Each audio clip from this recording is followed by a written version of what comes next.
I'm Nutritionist Amy Ritchie, and today I'm going to be talking to you about food synergy. So the word synergy means two or more things working together to do more than they could do individually. Basically, the whole being more than the sum of its parts. When we're looking at food, we want to look at what ingredients we can combine to unlock nutrients that we wouldn't be able to access otherwise, and that's food synergy. So the first example of food synergy that we're going to look at is tomatoes and avocado.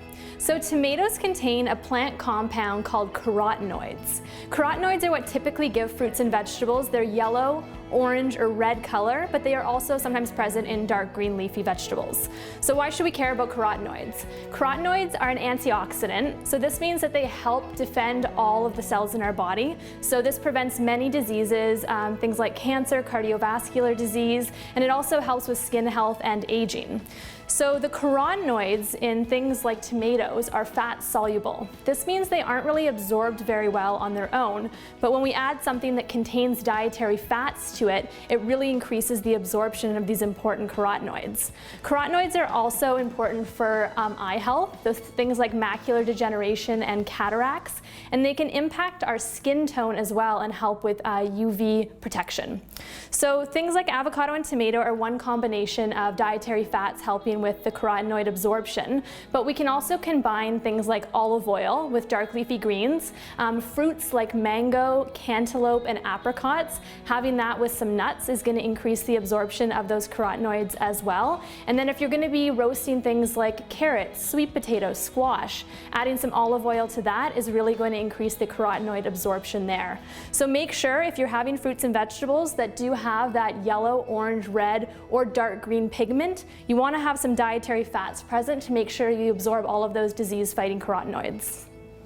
So I don't know about you, but I start almost every recipe with garlic and onions. Not only do they make everything taste delicious, but they actually increase the absorption of iron and zinc from grains and beans and legumes. So things like rice, oats, wheats, but also lentils, chickpeas, black beans, they all contain plant-based iron and zinc, but it isn't fully absorbed and utilized. When we add some garlic and onions to it when we cook with these, studies have shown that it can actually increase absorption anywhere from 10 to 150%. So if you're someone that follows a more plant-based diet or you are vegetarian or vegan, you're going to really want to optimize the absorption of iron and zinc. We talked a little bit about what iron does already. Zinc is not quite as specific. It has many effects in the body. It has an impact on immune system function, thyroid function, carbohydrate metabolism, as well as growth and reproduction. So anytime you are using beans and legumes or grains, make sure you have a little bit of onion and garlic to fully utilize the zinc and iron available in these foods. So for our third example of food synergies, we're going to look at spinach and bell peppers.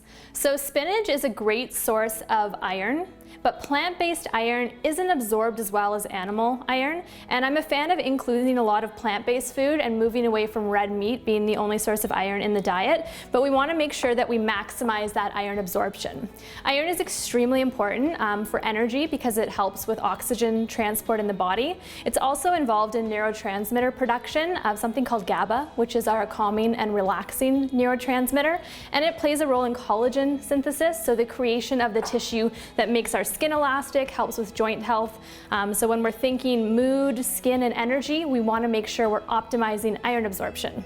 Because plant-based iron isn't absorbed really well, we want to add in a source of vitamin C, which will increase the absorption of that plant-based iron. Often when we think of vitamin C, we think of oranges. But the truth is there's more vitamin C in a bell pepper with less calories and less sugar. So one combination I love is the spinach and bell peppers. Other examples of things that are high in plant-based iron are going to be pumpkin seeds and oats. So oats with strawberries or oranges, which are high in vitamin C, will help increase the iron there. And then tomato paste is another one. So if you're cooking any tomato-based sauces, adding some broccoli or bell peppers, which are high in vitamin C, will help increase the iron absorption from the tomato paste. So the next example of food synergy that we're going to look at is broccoli and mustard powder. So broccoli contains a compound called sulforaphane. Sulforaphane is anti-cancer, so it helps prevent certain types of cancer. It also helps with liver detox. Sulforaphane, in order to be fully utilized, requires an enzyme that broccoli does contain, but only when it's raw. And I don't know if you're like me, but I can't eat a ton of raw broccoli. It doesn't feel great on the stomach. I don't really enjoy it either. So when you cook it, it destroys an enzyme that aids in the absorption of the sulforaphane. The enzyme is called myrosinase. That's not important though, but the other sources of it are. So you can also find this enzyme in mustard powder, specifically brown mustard powder, but all mustard powders do contain some of that. So when you cook your broccoli and destroy that enzyme, you can add it back in by using mustard powder to make sure that you fully access all of that sulforaphane.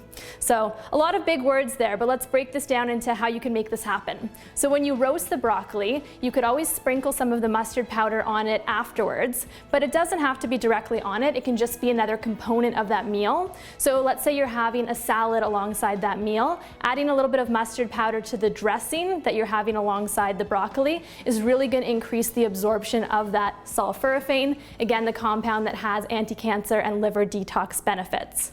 Another thing that contains this enzyme is wasabi. I've never personally tried the combination of broccoli and wasabi, but I have a few sushi-loving friends that I think would probably dive right in and give that a try. So next time you're eating broccoli, try using a little bit of dry mustard powder, or if you're really brave, some wasabi to get all of the benefits out of your broccoli. So as a nutritionist, my philosophy is food first, but there are times when supplements are necessary. If, like me, you're currently in northwestern Ontario, where we've had anywhere from -20 to -40 temperatures and have been completely covered up, you're probably not getting enough vitamin D. So this is one time where I do recommend a vitamin D supplement. You should always speak with your doctor before adding supplements, but the vitamin D supplements are fairly safe. And one of the great things that vitamin D can do is help increase calcium absorption. So there's lots of plant-based sources of calcium, including things like almonds, dark leafy greens, and also sesame seeds or tahini paste. So when you are eating these things, if you time your vitamin D supplement alongside them, you will increase the calcium that you absorb from these foods. There are some sources of calcium that already have vitamin D added. These are going to be things like milk, and that also includes most almond, cashew, oat milks at this point, but not all calcium sources have vitamin D. So if you're already taking a vitamin D supplement, time it with your calcium-rich foods to really increase that absorption. So just having a look at the food synergies that we covered today, we looked at the impact that dietary fats have at increasing carotenoid absorption. We looked at how vitamin C can increase the iron found in plant-based foods. We looked at how garlic and onion increase the iron and zinc from grains, beans, and legumes. We looked at how mustard powder increases the sulforaphane in broccoli. And we also looked at how vitamin D helps increase calcium absorption. So food is amazing. There's so many unique interactions that starting to add some of these combinations into your diet can really help you unlock all of the potential in these foods.